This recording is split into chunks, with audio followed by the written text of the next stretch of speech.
Quanto ao Pedro Raul, eu tenho que dizer que eu tenho tudo contra. Para mim, não deveria estar, não deveria ter vindo. Aliás, uma breve pesquisa teria nos economizado do Pedro Raul. O Pedro Raul tinha menos gols do que o goleiro. O Thiago Volpe. Pelo amor de Deus, cara, não faz o menor sentido. E ele tá se provando que não faz o menor sentido. É claro que a carência do nosso elenco faz pensar que o Pedro Raul pode ser útil, pela carência do nosso elenco. E o desespero da época, lembra? Tava precisando de jogadores. É isso que faz você fazer essa bobagem. Ô, Vessone, você tá falando aí de lidar, né, com torcedor, de lidar com clube, muitas vezes lidar com o presidente Cartola, que é malandro, os caras são lisos, sabe? Eu sei como é, sei exatamente o que você passa, sei exatamente como é. Mas vem cá, eu quero te perguntar, e é bom a gente já tocar nesses assuntos também mais novos, que eu quero revisitar alguns que passaram quando conversei com você. Você falou que você enfrenta torcida dividida. E a gente teve uma torcida dividida diante agora do grandioso Balotelli, que para mim é um dos maiores absurdos, na minha humilde visão, quero saber da sua, que a galera citou nos últimos tempos. Eu entendo o desespero e a carência, é claro que o Yuri Alberto tá longe de ser o ideal hoje, todos os problemas dele, mas o caso Balotelli para mim é uma aberração, porque a gente acabou de renovar com o Fagner. E você tomou pancada por falar isso, certo? Por falar isso. A gente acabou de renovar com o Fagner, porque a gente não tem opção de lateral nenhuma. Cara, pra mim renovar com o Fagner é um absurdo. Só que eu não posso achar ruim, porque ele é o melhor lateral que a gente tem aqui que eu vou falar. Eu não posso reclamar, cara. Porque hoje, eu ainda sou louco, talvez, a galera fala, mas eu acredito que o Mateuzinho possa dar um salto. Tem potencial. É um moleque 23 anos. Eu acredito mais nele do que no Pedro Raul, inclusive. Só que a gente renovou com o Fagner porque não tinha opção. O nosso lateral esquerdo pode algum dia melhorar, pô, mas é o Hugo, cara, com todo respeito. Desculpa, é o Hugo. O nosso meio de campo foi embora agora o cabeçudo, o Minecraft lá, o Fausto Vera. Foi embora. A gente tem agora Ranieri na função, chegou o Charles agora, não é isso? Da Dinamarca, Da Dinamarca, chegou agora o Charles. Mas assim, o nosso meio de campo precisa de peça. Você traz o Balotelli, quem é que vai servir o Balotelli? A gente precisa de 2 pontas ali, só o Wesley não dá. O Wesley chega no final do segundo tempo e ele não sabe mais o que fazer, porque é o mesmo corte sempre. Ele precisa evoluir isso também, o passo final dele. Então assim, pra mim o Balotelli é um absurdo. E não é porque o Balotelli é ruim. Ele tem os problemas dele também fora de campo. Tava caindo de bêbado e tal. Eu vi vagabundo querendo comparar ele com o Romário. Mas o Romário falei, você tá realmente comparando o Balotelli com o Romário, cara? Você tá de brincadeira? Então assim... Pode ter sido um negócio para apagar o fogo, vamos jogar para a imprensa e desviar foco e tal. Pode não ter sido, mas cogitar o Balotelli devendo 1.7 bilhões, precisando reforçar os problemas reais do Corinthians, para mim foi um absurdo. O que você achou disso? É isso, eu sempre tive com você nessa, eu via você falando também, muito por conta do contexto todo. É um clube com muita dificuldade financeira. Quando você vai pagar o que você ia pagar para o Balotelli, entre 2 milhões e 2 milhões e meio, você tá pagando, certamente vai irritar muito o jogador do seu elenco, trazer um cara desse ganhando tudo isso que ele ganharia. Você tá trazendo um cara que é uma bomba relógio fora de campo, então você não sabe minimamente o comportamento que esse cara teria. De uma idade muito avançada, que joga pouco nos últimos tempos, ser mais um complicador. Eu fui levantar, nas últimas 6 temporadas, ele tinha jogado 120 jogos. O ano passado, o Corinthians fez 73. Só o ano passado. Como que um cara desse vai suportar o nosso calendário? Então, vai pondo tudo isso na mesa. É isso que eu vou falar. E aí, numa negociação que começa com o pessoal da base, o diretor da base... Alguém imagina o Palmeiras, o diretor da base, falando de uma contratação do Palmeiras ou não? Do profissional? Alguém já lembra disso ou não? Obviamente que não.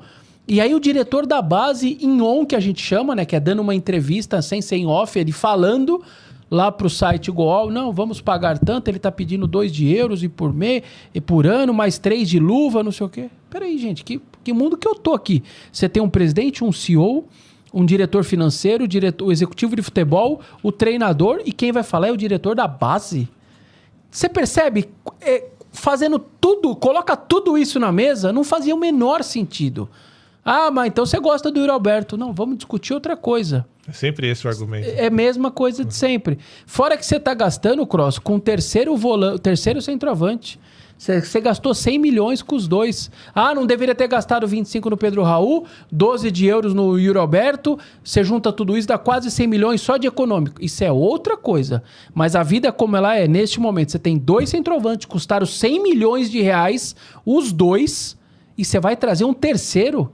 Uma coisa é você ter o Arthur Souza, Vai dar certo ou não vai dar certo? Tá tudo bem, menino da base, não custa nada pra você por mês. Ele ser o terceiro. Mas você vai trazer um terceiro no cenário que você já gastou tanto com essa posição. Então era completamente absurda a história. Segue sendo absurda. Pra mim não faz o menor sentido esse movimento do Corinthians. Ao contrário do movimento do Charles. 1.600.000 de euros.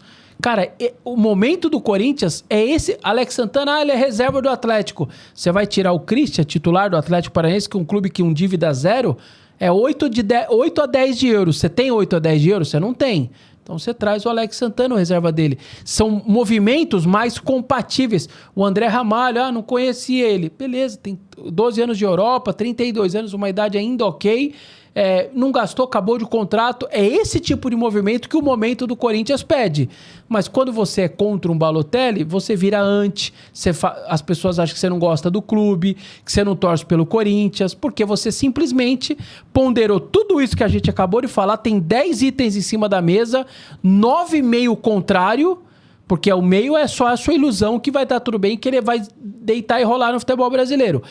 Porque você acha que ele é o do City ainda, que você acha que ele é da seleção italiana, ele não é mais esse cara. Mas no consciente do torcedor apaixonado, ele ia ser esse cara. Ele ignora os 9,5, mantém o meio e fala, traz o Balotelli. E aí, quando você dá a opinião contrária, você vira o anti. O cara que não gosta do clube, que não torce pelo clube. Mas é isso. A nossa vida, ao se expor, ao dar opinião, ao ter uma visibilidade hoje razoável com o torcedor, e eu agradeço o torcedor, porque pessoal, muitas vezes usa internet para... Mas, pessoalmente, absurdo lá no estádio, enfim, abraços, pede foto, é muito legal. Mas eu também entendo pela paixão. É o que a gente falou no começo da nossa conversa. Cara, é legal, porque aqui a gente Enfim, mas é bom você ter tomado as pancadas igual você viu como cara. É duro. Porque, claro, que você também já... pancada, eu distribuo também. Então, é que você segura mais por causa da tua profissão. Mas eu distribuo. Então a gente se bate, tá tudo certo. Você vai me bater, você vai apoiar também. Porque eu sou torcedor também. Eu ainda posso falar que eu sou só o torcedor. É isso. Entende? Eu não carrego a responsabilidade do jornalismo. Porém, o Vessone, é legal, porque aqui a gente discordou, a gente concordou no caso do Balotelli, e eu acho legal a gente falar disso, porque tem mais uma incoerência aí. Mas não se mandou Renato Augusto embora por dizer que não queríamos mais jogadores acima de 30 anos? Não foi dito também? Eu deixo sempre claro, eu sou a favor do Augusto. Para que não volte aquela gente, eu sou muito a favor. Eu não deixo nenhuma fagulha de pensar, mas quando era renovação, você não... É verdade, renovação eu batia mesmo. E agora eu tô maneirando mesmo, porque eu quero que o Augusto dê certo. E a eleição, isso não quer dizer que eu não vou criticar pra caralho ele. E a eleição foi você. O que você acabou de falar foi eleição. Exato. Quem votou nele... pela rejeição. Claro. Eles chamam de voto de protesto, né? A maioria não votou a favor do Augusto, a maioria votou contra quem tava. Exatamente isso. É isso.